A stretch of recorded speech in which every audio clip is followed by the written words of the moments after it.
Dédié. Bonsoir à toutes et à tous. Nous sommes en effet ravis de vous accueillir pour cette rencontre franco-québécoise de deux poétesses et performeuses recourant aux arts littéraires. Donc à la fois, on l'a bien compris, de chaque côté de l'Atlantique.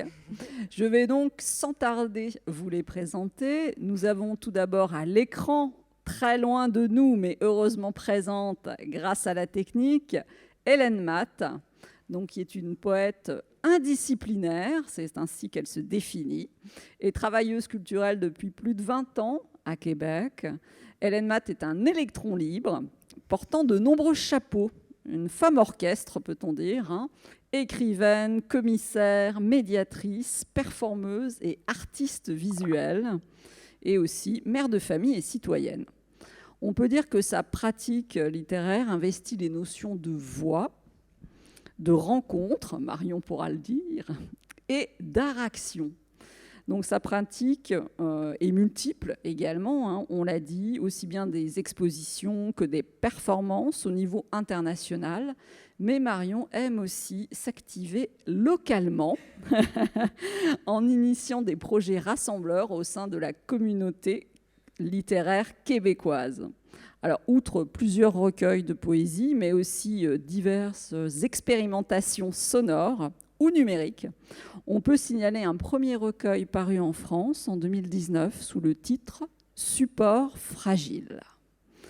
Avec Hélène Matte, nous retrouvons aujourd'hui, ici présente, Marion Collet, donc un autre profil, mais tout aussi intéressant. Donc Marion Collet est une passionnée par le cirque.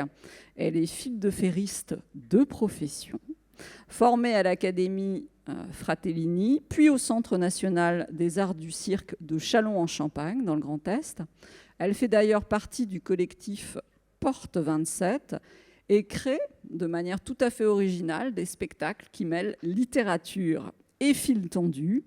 On pourrait citer Blue ou Autour du domaine, par exemple. Elle a collaboré notamment avec diverses compagnies, aussi bien de cirque, de théâtre et de marionnettes. Marion publie de la poésie, bien sûr, et écrit pour le cirque. Et on pourrait signaler son recueil « Être fil », paru en 2018, qui a très bien fonctionné et qui est sous presse actuellement pour une deuxième édition. Ça y est, il est réédité. Et on peut dire qu'en 2018, la même année aussi, elle a monté sa première pièce jeune public, qui est intitulée « Dans le sens contraire au sens du vent ». Et nous avons aujourd'hui le plaisir de les recevoir toutes les deux parce qu'elles participent activement au dispositif Créalite. Donc, qu'est-ce que cet acronyme étrange, pourrait-on dire? Une hormone du bonheur, semble-t-il, pour certains artistes, en tout cas. Elle va nous expliquer cela. Mais vous dire qu'il s'agit donc d'un projet qui est porté par la ville de Metz, désignée récemment ville créative musique par l'UNESCO, et la Maison de la littérature, l'Institut canadien de Québec, qui, elle, est donc ville créative littérature. Alors, derrière ce projet Créalite, ça s'intitule tout simplement Création croisée art littéraire. Et l'idée, c'est vraiment de mettre en place une résidence d'auteurs croisés, donc accueillant à la fois une performeuse poétesse québécoise, Hélène Matte, vous l'avez compris, et une poétesse performeuse française circassienne, Marion Collet. Donc toutes les deux vont expérimenter à la fois la littérature, le numérique, les arts littéraires sur deux continents, avec des jonctions de temps en temps, qui ont été d'abord, je dirais, physiques, avec un séjour de Marion à Québec, et malheureusement plus compliqué pour l'autre versant avec Hélène. Elle pourra peut-être en témoigner également, puisque maintenant, de par le contexte pandémique, malheureusement, les rencontres ont été purement virtuelles. Mais ne désespérons pas, nous devrions voir donc un beau travail final dans le cadre de Constellation en septembre. Donc nous avons hâte de voir tout cela. Vous dire aussi peut-être, c'est important, que ce projet donc est lauréat du Fonds franco-québécois pour la coopération décentralisée, donc à la fois du ministère de l'Europe du côté québécois et du ministère des Affaires étrangères français également, et qu'il a été pensé avec un véritable consortium L'intérêt aussi de mener des coopérations culturelles, puisqu'en effet, l'Université de Lorraine, le Centre de recherche sur les médiations, le CREM, mais aussi le Livre à Metz, Festival littérature et journalisme qui nous reçoit aujourd'hui, la Cité musicale associée et le réseau des bibliothèques médiathèques de la ville de Metz, véritable cheville ouvrière de ce projet. Alors très rapidement, peut-être pour finir, vous dire qu'il s'agit évidemment d'un dispositif culturel qui implique à la fois des enjeux identitaires et symboliques, et qui fait écho d'ailleurs au travail qui est mené par le CREM dans son laboratoire à la Maison de la littérature de Québec depuis 2017, et où on travaille justement les chercheurs sur cette notion, cette étiquette d'art littéraire. En somme, comment la littérature peut aller puiser dans d'autres formes artistiques, qu'elles soient musicales, plastiques ou autres, pour mener à bien des projets d'envergure. Alors évidemment, vous l'avez compris, on va d'abord, avant de passer à l'entretien avec nos autrices, en tout cas vous proposer quelques capsules vidéo, puisque ce projet est vraiment franco-québécois. Donc tout d'abord de Dominique Lemieux, qui est le directeur de la Maison de la littérature à Québec, et puis ensuite de Madame Pascale Valentin-Bémer, qui est, elle, la directrice du réseau des bibliothèques médiathèques de la ville de Metz.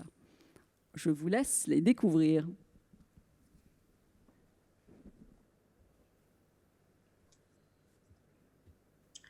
Bonjour à tous, bonjour à toutes. Je suis très heureux de vous parler aujourd'hui, alors que je me trouve ici même à la Maison de la littérature, un lieu situé dans la ville de Québec et porté par l'Institut canadien de Québec.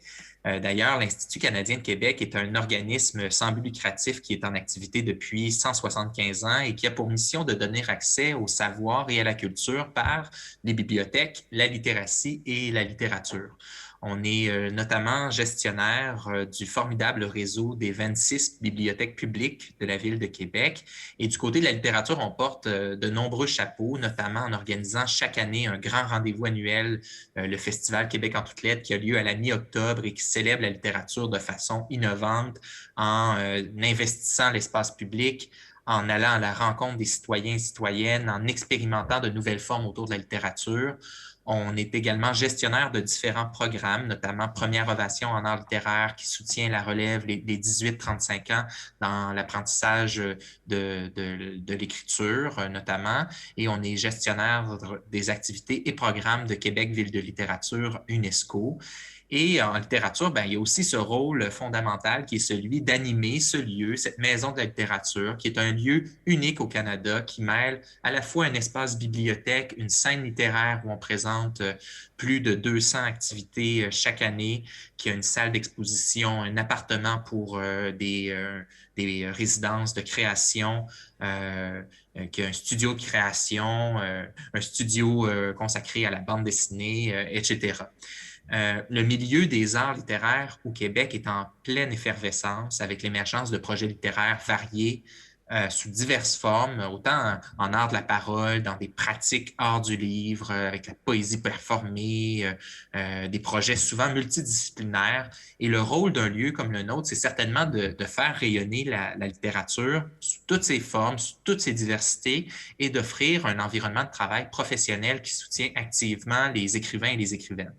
C'est la raison pour laquelle ce projet de collaboration nous est si cher et que nous remercions les artistes Marion Collet et Hélène Matt, ainsi que nos partenaires de Metz. Vous le savez, le projet a été perturbé de bien des façons en raison de cette pandémie, mais nous sommes plus qu'heureux qu'il se poursuive enfin à Metz dans une formule hybride et qui pourra se conclure cet automne. Nous en sommes vraiment ravis. Et d'ici là, nous vous souhaitons une bonne suite, une belle rencontre et ce sera toujours un plaisir de poursuivre la construction de ce magnifique pont entre Metz et Québec. Au revoir.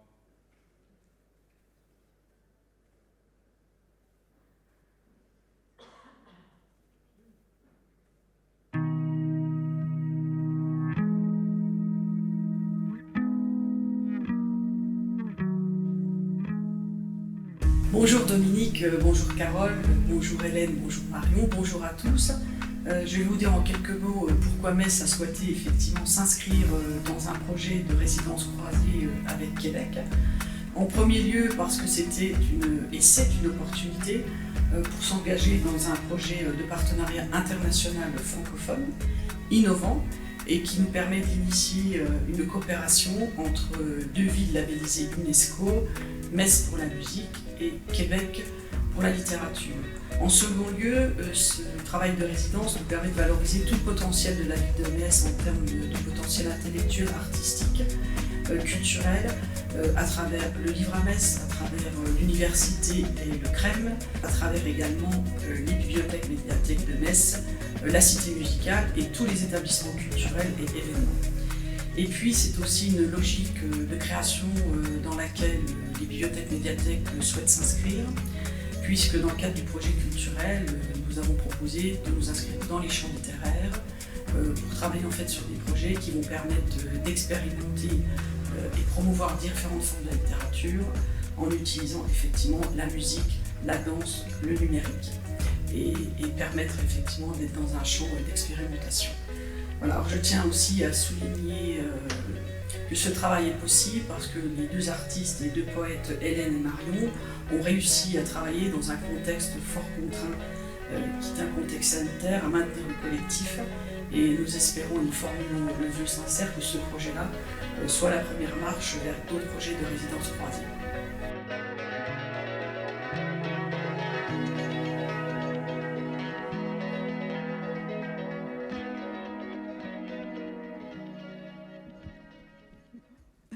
Merci beaucoup. Alors après ces quelques propos liminaires, nous allons entrer dans le vif du sujet, si je puis dire. Et j'aimerais entendre Hélène et Marion concernant donc votre projet de création commun pendant cette résidence, et notamment cette œuvre à venir, ou en tout cas en cours de réalisation, intitulée « La constellation du gigot ». Alors, comment dire, par où commencer Hélène, je commence, ça va? Tu m'interromps? Oui, bien sûr, vas-y. Alors, la constellation du gigot est née du fait que déjà, la rencontre entre Hélène et moi, qui a eu lieu donc, à Québec en août 19, était une rencontre magique, c'est-à-dire qu'on ne se connaissait pas, on a été choisis de part et d'autre. On s'est écrit un petit peu avant de se rencontrer avec... l'envie déjà de mettre l'accent sur la correspondance et de tisser très vite des liens, des fils entre Québec et la France et par-dessus l'Atlantique. Et puis après, on s'est rencontrés et, comme on dit là-bas, ça a matché. C'est-à-dire qu'on a tout de suite vu qu'on avait énormément à la fois de choses en commun et en même temps des univers littéraires très différents.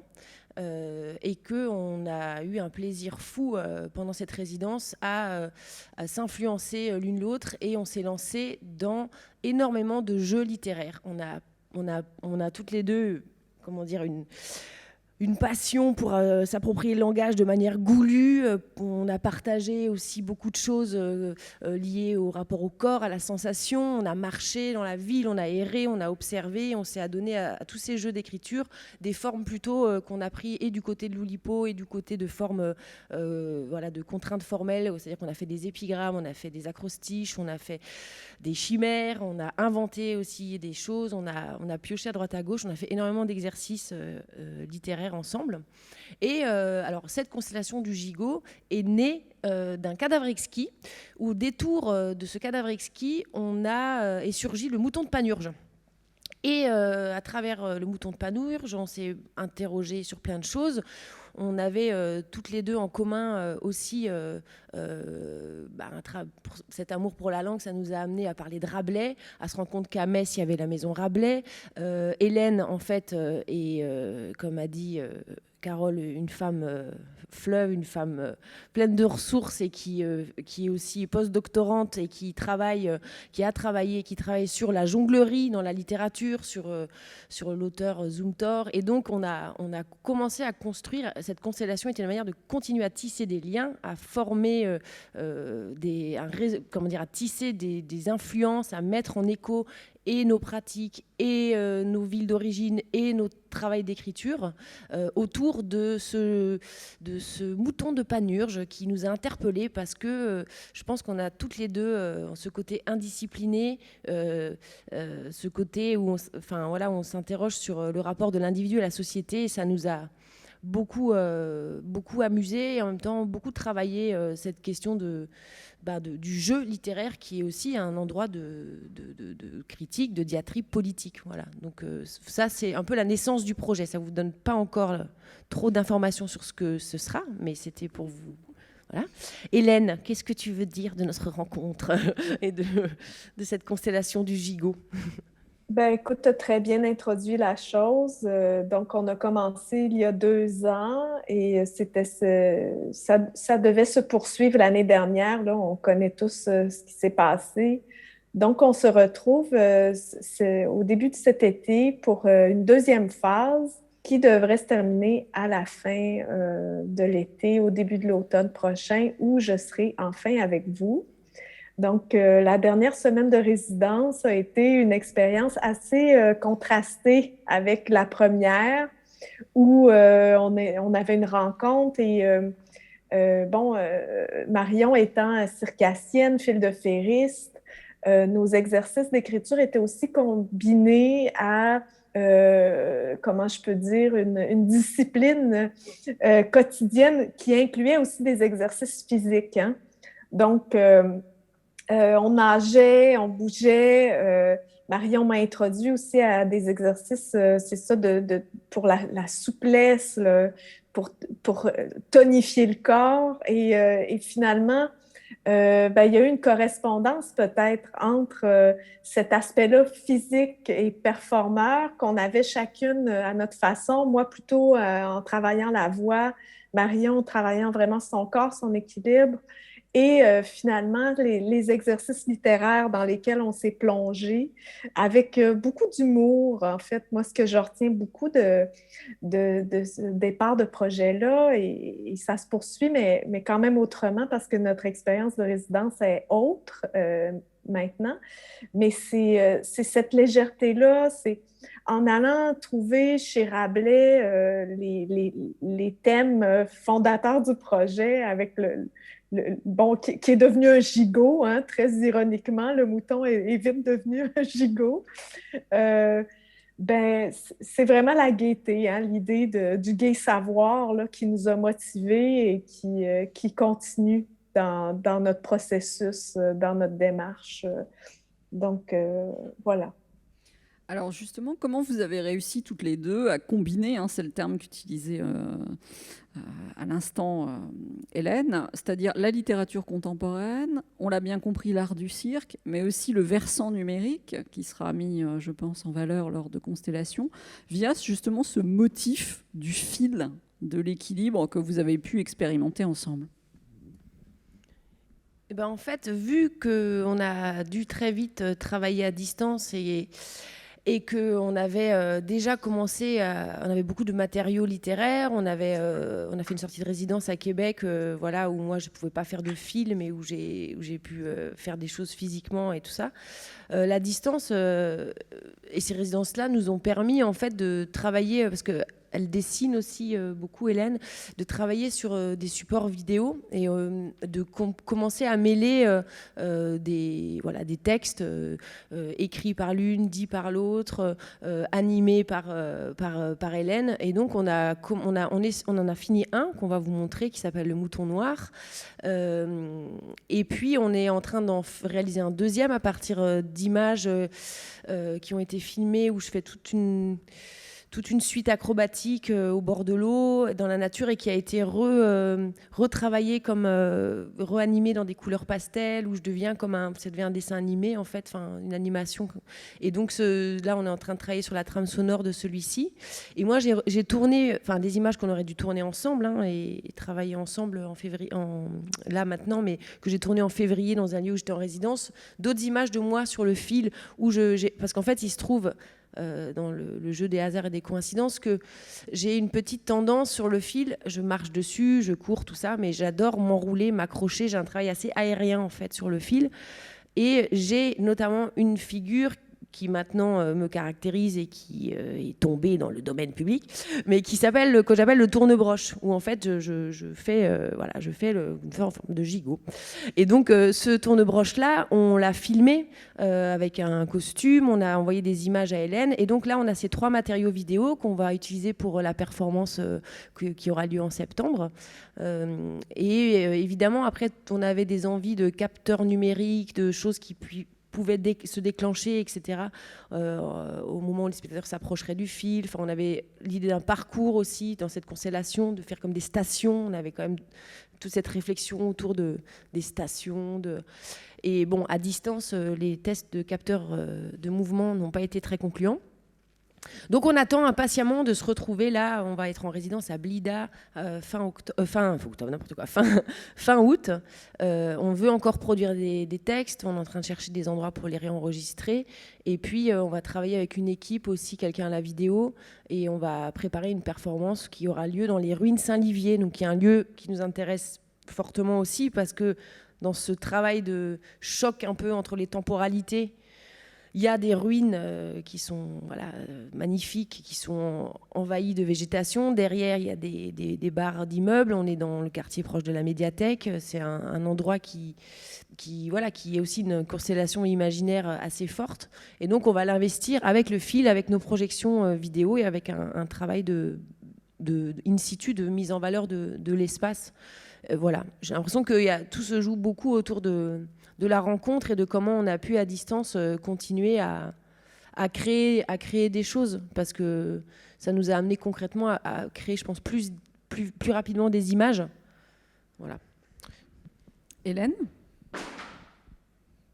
Oui, encore une fois, pour répondre à la question, l'aspect numérique de notre démarche, vraiment, comme le dit Marion, passe à travers la vidéo, mais aussi vraiment l'idée de l'électroacoustique qui, dans la suite de l'histoire de la poésie sonore, si je peux dire, c'est quelque chose qui, justement, là, qu'on attend de se revoir pour pouvoir enregistrer et retravailler. Notamment, c'est pour ça qu'on a travaillé les chimères dans la dernière semaine, pour pouvoir créer du matériel sonore à partir de nos textes. Je pense que vous avez un exemple, là, éventuellement, on pourra le faire entendre tout à l'heure. Donc, peut-être oui, on peut monter le mouton noir. Pardon? Peut-être on peut montrer notre mouton noir. Oui, certainement, certainement. Je peux aussi peut-être vous partager avant. Bon, j'ai écrit un petit peu sur comment j'ai vécu ma résidence dans la dernière semaine. Et justement, je finis par parler du mouton de Panurge avec quelques précisions. Ça reprend un peu aussi ce que tu as dit par rapport au tourne-broche. Donc, puis aussi nos sources, hein, parce que ce qui a caractérisé notre rencontre aussi, ce sont le fait qu'on soit toutes deux des poètes performeurs, on pourrait nommer ça comme ça, mais aussi c'est que toutes les deux, on a des références, on avait nos poètes fétiches, ou en tout cas ce qu'on a appelé nos maîtres, là, quoique ni l'une ni l'autre, on aime le mot maître. Mais Marion a parlé de Zumthor. Marion, elle a fait une maîtrise sur Guillevic. Et très rapidement, on s'est partagé aussi c'était un peu comme une confidence, hein, malgré que c'est des tripes intellectuelles et tout ça. Partager nos intérêts à ce niveau-là, ça a quand même beaucoup alimenté aussi notre écriture.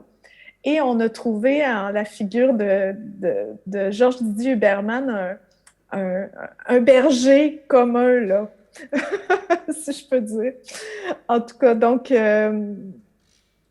ça aussi, ça nous a influencé dans nos thématiques. Puis, pour aller fouiller l'idée du mouton, de l'épigramme, du mouton noir, mais aussi du mouton sacrifié dans le tourne-broche, on a utilisé aussi toute cette idée-là du sacrifice là, que Georges Didier Huberman amène dans un de ses séminaires. Donc, pendant cette résidence à laquelle on est, qu'on termine bientôt, c'est aussi cette idée de sacrifice qu'on a fouillée à notre manière. Donc, je vous lis mon texte rapidement, en tout cas, juste le début, là, pour vous faire le tableau de ça. Il y a 2 ans déjà, il me semble que nous gambadions de la ville à la campagne comme de petits agnelles s'aventurant dans un nouveau projet comme on découvre le monde, toutes émoustillées par la rencontre et l'aventure. Le hasard de l'écriture nous a offert des pistes et nous nous sommes amusés avec les jongleries littéraires, imaginant un fil entre 2 continents, entre la vocalité et le paysage. Nous avions en commun une joie conjuguée à l'esprit critique, un rapport au corps performé stimulant l'exercice intellectuel, nos blessures. Nous avons considéré notre posture marginale, artistique et sociale. Nous avons considéré nos situations en tant que femmes et mères, nos conditions et nos conditionnements. Cela comprend le privilège des possibilités de l'étude et de l'écriture dans ce que, à la fois, le savoir et la poésie peuvent comporter d'essentiel et de vain. Vite, des acrobaties poétiques et gourmandes nous ont conduits vers Rabelais. Le mouton de Panurge s'est présenté et nous a fait fouiller toute la bergerie. Mouton noir, bouc émissaire, brebis galeuse, méchoui sur le tournebroche. Tous ces descendants de Chrysomalos, le bélier de la toison d'or, ont quelque chose en commun. Ils sont l'objet de sacrifices. Pour bien faire, nos réalités de femmes, menstruation et féminicide au Québec, ça fait partie de l'actualité à chaque semaine, se sont manifestées dès le début de notre 2e résidence. Nous retrouvions 2 ans plus tard, suite au bouleversement du calendrier. Entre-temps, la crise sanitaire mondiale nous avait écorchés. Nous sortions de nos retranchements avec une parole en partage, témoignant entre nous du choc et des contre-coups, du chahut intérieur. Nous mesurions le décalage des horaires et de la distance, déconfinés, mais encore de part et d'autre, comme on l'a souligné tout à l'heure, de l'océan Atlantique. Chacune connectée, mais seule. Dans ce contexte de convalescence, il était plus difficile de s'enjouer du gai savoir et de s'enivrer de gaudrioles. Voilà, là, je vous ai déjà parlé là, pendant cet écart-là de 2 ans, on s'est connecté au séminaire de Didier Huberman et on est arrivé à la notion de sacrifice. On a fouillé ça un peu pour la présente résidence. Mais vous aviez raison. Dans le fond, avant que j'avance ça, on devrait peut-être montrer le mouton noir qui est le résultat de la première, qui est vraiment dans cette idée-là de légèreté et de joie, mais quand même qui présente un aspect critique par le dessin animé. Oui, donc, alors là, c'est vrai que le mettre en ligne. C'est intéressant parce qu'on a à la fois, je dirais, l'œuvre qu'on va découvrir, mais également un regard avec ce journal de bord réflexif qui nous permet de bien saisir en fait ce qu'a été le processus créateur à toutes les deux pendant la résidence. Alors peut-être avant qu'on lance évidemment cette vidéo, moi j'aimerais vous demander en tant qu'écrivaine, qu'est-ce que ce dispositif résidentiel croisé vous a apporté? Quel intérêt au final de mettre en place ce type de dispositif? Alors, vas-y Hélène, vas-y, commence. En fait, je me demande, est-ce que tu parles du dispositif du consortium, comme tu as expliqué tout à l'heure? Non, pas du tout. Je parle vraiment ou de la performance qu'on va mettre en place. Le fait de permettre à 2 écrivaines de se retrouver sur un territoire, une fois le Canada, après la France, et de les amener à créer tout simplement ensemble. Mm-hmm. Vas-y Hélène, vas-y, commence. Toi. Ah non, là, j'arrête pas de parler, là, je te laisse... Il faut pas faire ça, tu sais. Déjà, moi, je crois que je serais à vie reconnaissante d'avoir pu rencontrer Hélène parce que je l'aurais jamais rencontrée. Et que on a, il y a ce projet-là, mais on a un projet de livre ensemble, on a envie de continuer à faire des choses ensemble. Et moi, je pense que par rapport à ma pratique de l'écriture, je suis très joueuse, j'écris énormément, mais j'épure beaucoup. Donc à la fin, il reste souvent plus grand-chose. Je vais vers un lyrisme assez soutenu, et les choses plus drôles, je les réserve peut-être plus à des textes qu'on commande ou voilà, d'autres choses. Tout à coup, j'ai partagé le plaisir d'écrire en étant avec elle. Je veux dire, concrètement, ça voulait dire qu'on était sur une table face à face avec nos piles de dictionnaires, qu'on se donnait des temps, des jeux, des contraintes, qu'on se lisait, et que ça nous sortait justement d'une solitude et d'une précarité dans l'écriture, d'une précarité d'être seul avec son stylo, quoi. Et donc c'était extrêmement stimulant. Et moi, je me suis volontiers laissée renouer avec... et moi aussi, je vous lirai un texte. J'ai écrit un texte sur l'audace, parce que je pense que c'est un projet audacieux. Je pense qu'Hélène est très audacieuse. Et ce texte sur l'audace, justement, j'ai renoué avec des textes beaucoup plus longs, par exemple, dans leur forme.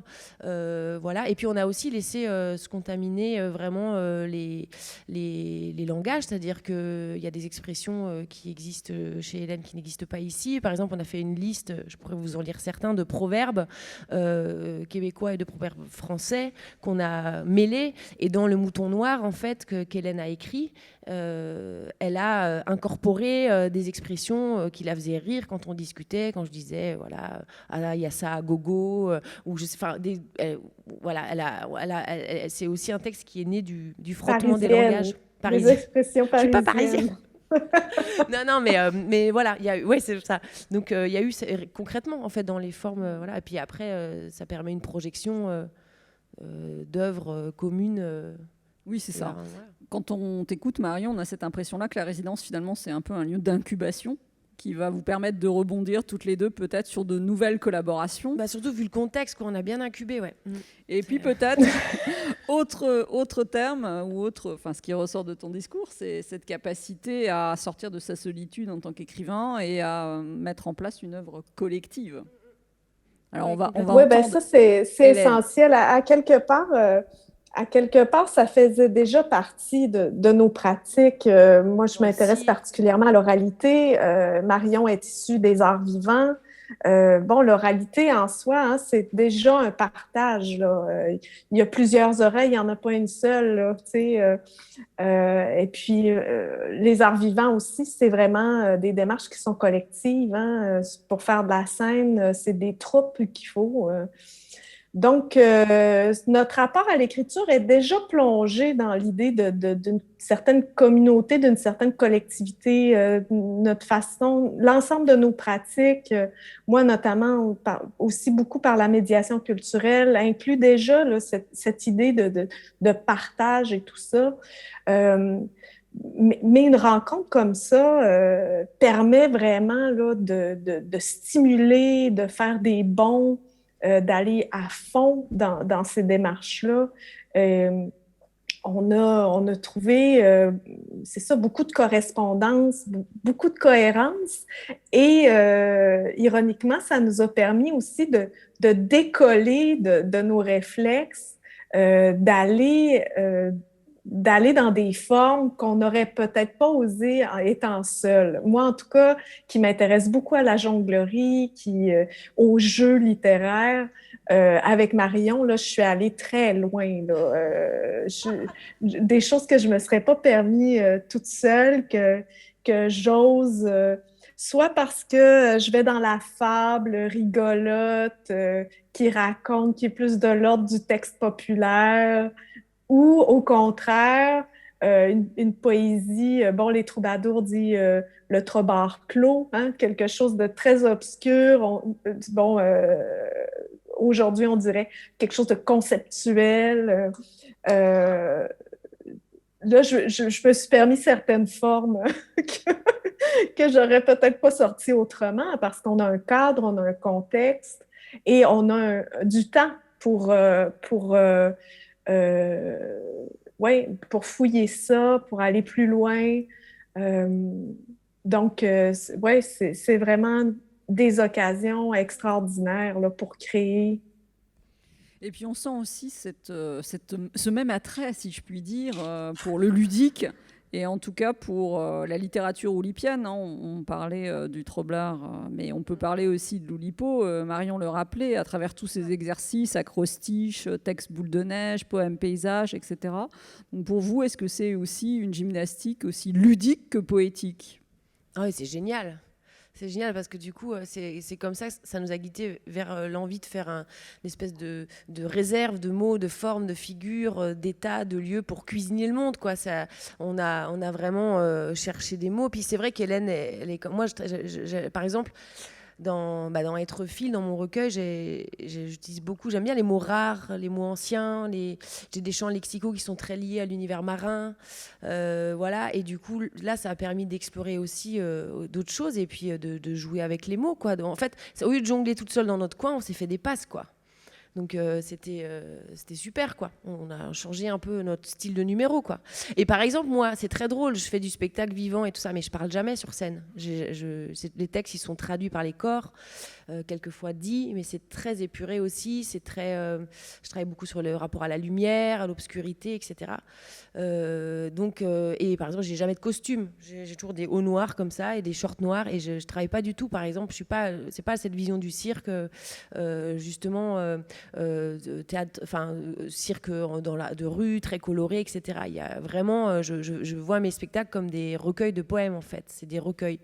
Et tout à coup, et ça, c'est quand je crée des formes, mais dans la vie, en fait, je peux pas avoir un banc sans. Enfin, on faisait des exercices d'écriture et moi, je me mettais sur les mains. Je peux pas m'arrêter de gambader, de sautiller. Je parle tout le temps à tout le monde la tête en bas. Et en fait, ça m'a rouvert cette porte-là que j'ai aussi beaucoup pratiquée, mais qui là est un autre champ d'exploration. Et ça, c'était extrêmement, extrêmement agréable, quoi. Hélène? Oui, pour dire, en fait, on parle beaucoup de l'aspect ludique des jeux littéraires et tout ça. Et, tu sais, on était vraiment, lors de la première résidence, d'un enthousiasme extraordinaire. Et puis, on l'est encore. On a tellement hâte de se retrouver. Par contre, il ne faut pas penser que c'est drôle, c'est léger, c'est ludique. Bon, là, j'en parle un peu plus loin dans mon texte, mais moi, j'ai beaucoup travaillé les chimères de mon côté. Cette fois-ci, Marion, elle s'est beaucoup occupée de l'aspect technique, hein? Aller voir les lieux où on va performer, rencontrer des techniciens, les hôtes, les repas, avec les hôtes et tout ça. C'est des aspects plus pratiques aussi de l'organisation d'une performance. Et moi, de mon côté, j'ai manqué ça. J'aurais bien aimé être sur place.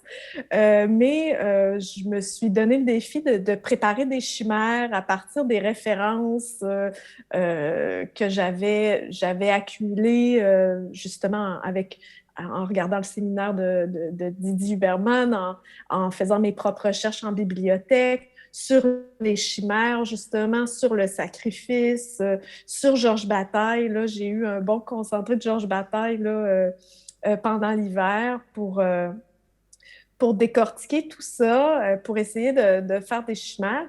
Et franchement, ça a été des exercices ardus. Peut-être faut que tu expliques ce que c'est qu'une chimère, parce que je pense que oui. C'est un exercice littéraire qu'on a inventé, qu'on a travaillé quand on était sur place. Et oui. Ouais. Je peux peut-être en fait lire un autre extrait du texte qui est un peu un wrap-up, comme on dit ici, là, hein, qui résume un peu l'expérience de la résidence de la dernière semaine. Ça va vous indiquer justement ce que peut être une chimère, puis je propose qu'on en fasse entendre une là, éventuellement. Mais tout ça pour vous dire que, tu sais, quand on travaille le drawbar clos, là, en tout cas, les exercices, c'est quand même... ça peut quand même être ardu, hein, et très long pour finalement retirer quelque chose de très peu ou de douteux. Donc, voilà. Qu'est-ce que c'est une chimère, hein? Bon, c'est un jeu d'écriture qui déconstruit les textes pour ensuite les intriquer. Donc, il suffit d'extirper d'une part les substantifs, d'autre part les verbes, dans un autre texte les adjectifs, et de les mêler à la structure d'un autre texte.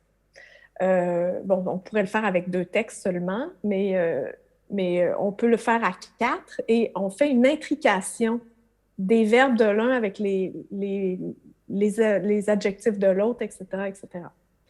Donc, ensuite, on peut se jouer des combinaisons. C'est l'une des formes qui nous avait paru les plus prometteuses lors de nos premières expérimentations.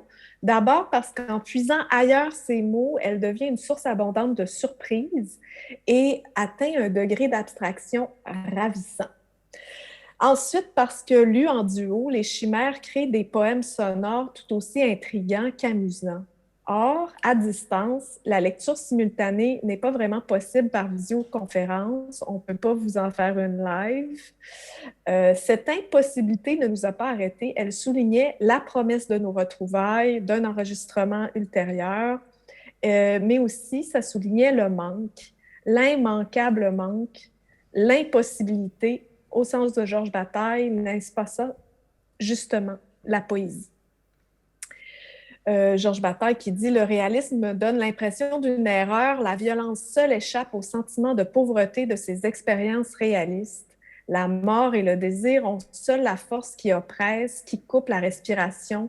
L'outrance du désir et de la mort permet seule d'atteindre la vérité. » Alors là, on retrouve cette idée-là du sacrifice. Mais nous, Marion puis moi, ça nous arrive sans doute chacune de notre côté, mais on n'avait pas envie de partager là, à la Georges Bataille là, des poèmes sur la mort et sur les désirs inassouvis.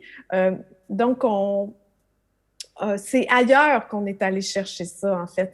C'est en sacrifiant le texte lui-même par les chimères, je pense, qu'on a fouillé cet aspect-là d'une certaine impossibilité. Donc, on a combiné un curieux corpus là, avec certains textes dont je vous ai mentionné. On est allé chercher nos premières expériences. On allait carrément piger chez Guilvic, chez Zumthor, dans nos propres poèmes. Alors, cette fois-ci, on a fait des expérimentations avec des extraits de Didier Huberman, des extraits d'une thèse sur l'économie corporelle chez Rabelais et Bataille, des extraits de Bataille. Bon, toujours, comme d'habitude, il manquait de femmes dans la gang, si je peux dire. Alors, on est allé chercher Marguerite Yourcenar. Dans un des premiers textes de Yourcenar, il y a le jardin des chimères. Donc, juste le mot, juste le mot disait « Ah ben, on parle de chimères, on fait des chimères. Qu'est-ce que c'est la chimère chez Marguerite Yourcenar? » Ça nous a permis d'explorer un autre mythe, celui d'Icare, qui est présenté dans ce livre-là, et qui, franchement, a beaucoup de liens avec celui du fameux Chrysomalos, le bélier de la toison d'or, parce qu'il s'agit encore de s'enfuir et finalement d'être sacrifié en conclusion, en bonne tragédie, ouais. Que c'est mythe et c'est... En tout cas, un bel extrait, merci Hélène, mais le temps passant, oui. Il serait intéressant, mais en tout cas là on a un bel aperçu de ce que peut être aussi des combinatoires potentiels, de par la chimère que vous avez mis en place, mais peut-être qu'on pourrait revenir au mouton noir que vous vouliez nous proposer, voilà, la première expérimentation.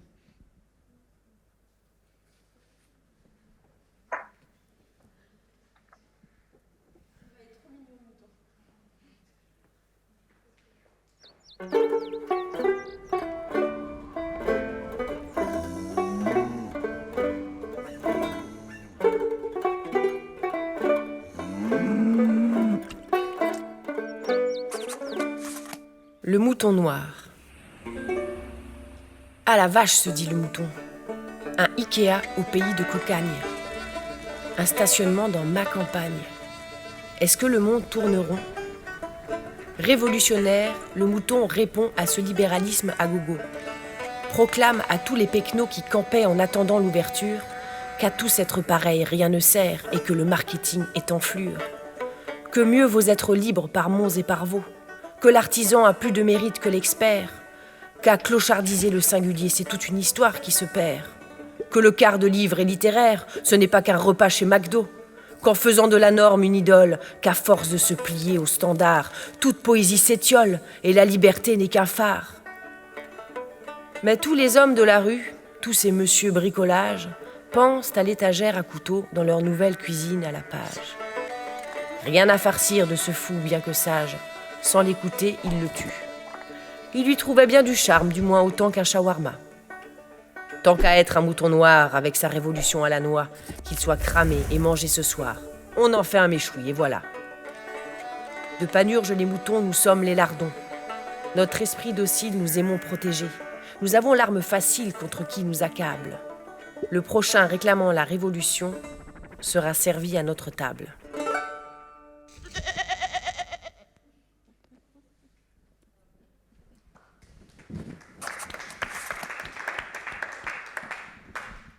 Voilà, en avant-première. Le mouton noir. Alors justement, ce qui serait peut-être intéressant, c'est de voir comment cette pratique véritablement se conçoit, en tout cas à travers cette étiquette d'art littéraire, comment vous puisez.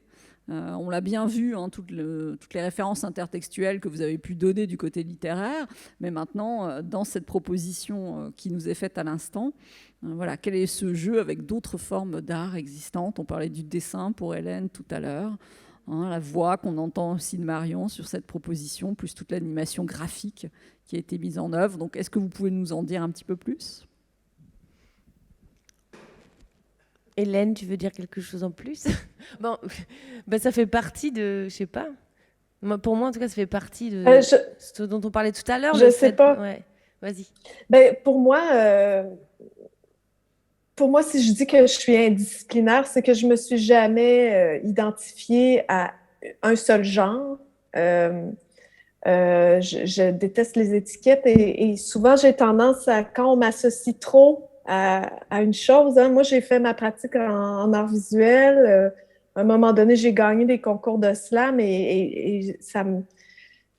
J'ai bifurqué rapidement parce que je voulais pas avoir cette étiquette-là.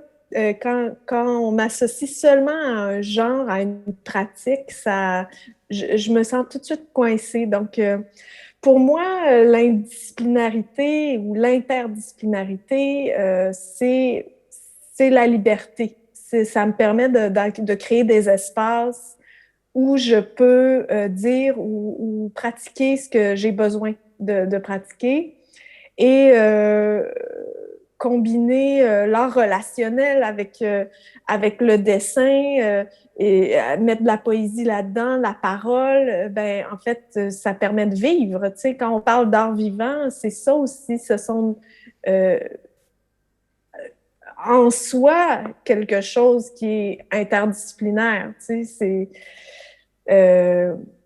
donc, c'est pas une volonté d'être indisciplinaire ou transdisciplinaire ou multidisciplinaire. C'est des mots, ça. Je pense que c'est comme ça d'abord. Et l'art littéraire, ben, ça fait partie d'une de ces choses-là. Bon, ça permet d'aller chercher des références. Voilà. Donc, le langage, il ouvre. Pour moi, c'est vraiment pas une volonté. Ça va un peu de soi d'être multidisciplinaire. Donc, pour moi, la question est comme doit être inversée à quelque part. Ouais. Alors, nous cheminons, tel le mouton noir, doucement vers notre fin. Moi, j'aimerais bien vous lire un texte sur l'audace. Voilà, j'allais te le proposer, Marion, si mon texte de la semaine. Alors, allons-y. T'es d'accord, Hélène? Et après, on fera entendre une chimère, même si c'est vraiment mieux quand on les fait en vrai. Mais, donc moi, riche de tous ces échanges avec Hélène, j'ai écrit sur l'audace cette semaine.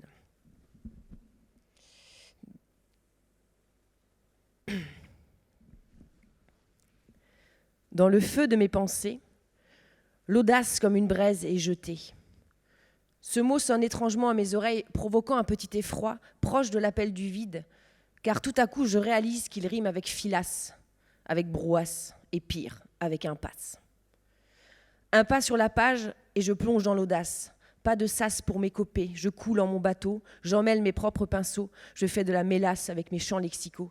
Quelque chose tourne en moi à la vinasse.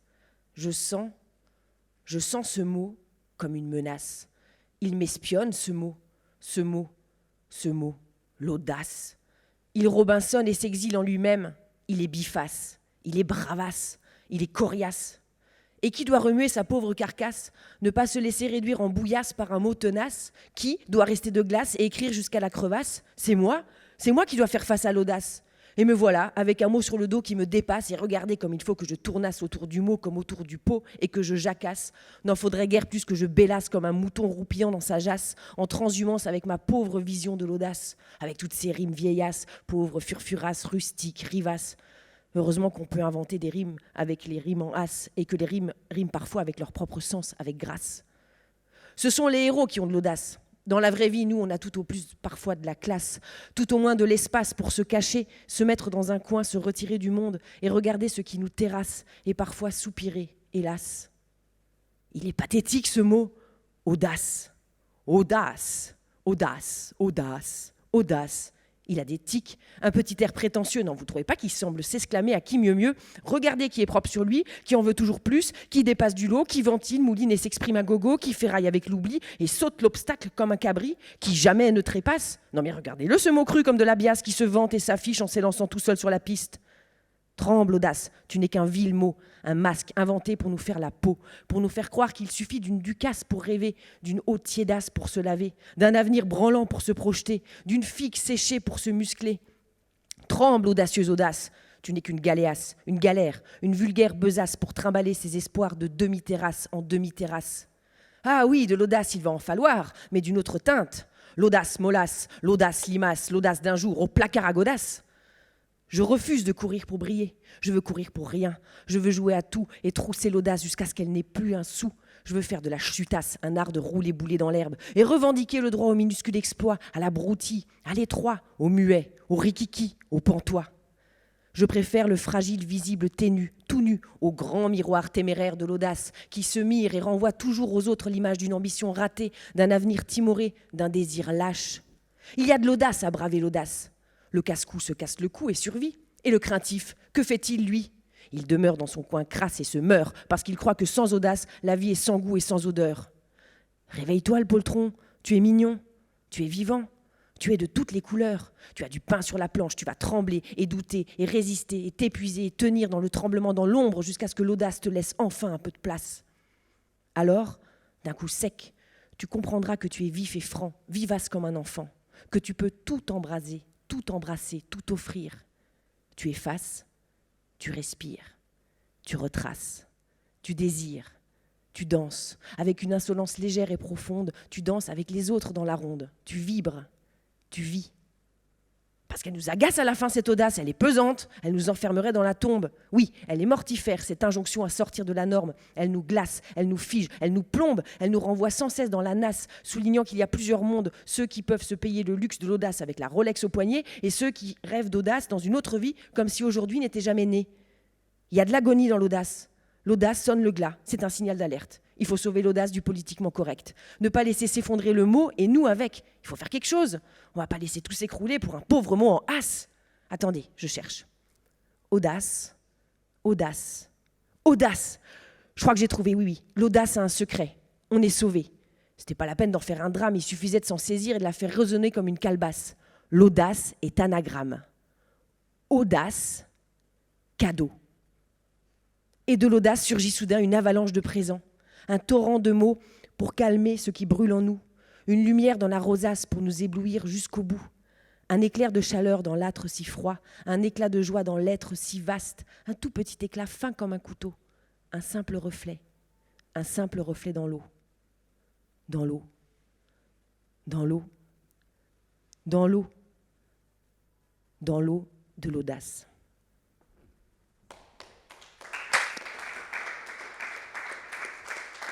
Merci. Alors malheureusement, il ne nous reste plus que 5 minutes. Donc j'aimerais savoir si peut-être le public a des questions, des interrogations pour nos deux poétesses qui nous ont donné un très bel aperçu vocal, en tout cas ce soir, et aussi numérique, de par la projection de leurs propositions que nous avons hâte de découvrir à Constellation. Alors, est-ce qu'il y aurait des questions, des interrogations ? C'est-à-dire que, par exemple, je vais revenir parce que j'avais entendu parler de Mario, donc c'était déjà la première motivation, et en lisant ce qu'il y avait dans la brochure, je me dis qu'il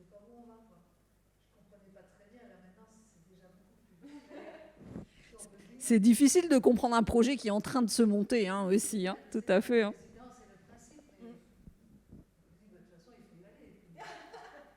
Il faut avoir de l'audace, donc.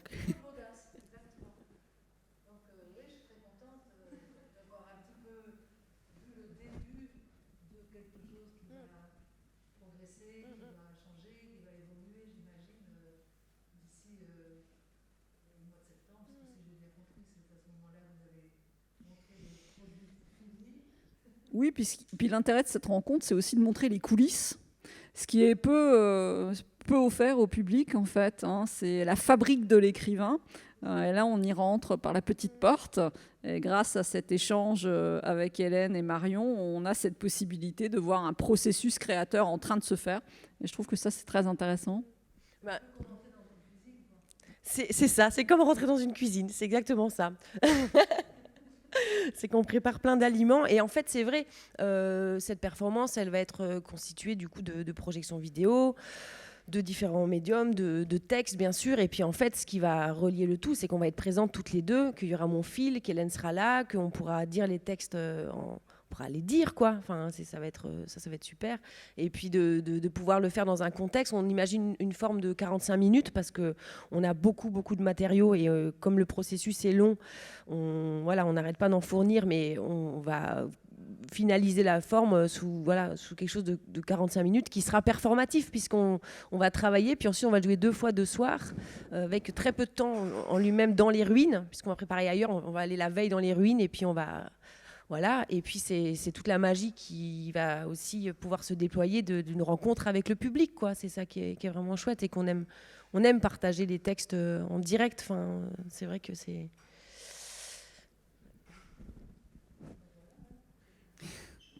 Parfait. Bah, écoutez, s'il n'y a plus d'autres questions, nous allons clôturer cette table ronde et nous vous remercions. Merci beaucoup. Vivement. Merci pour l'accueil. Merci beaucoup.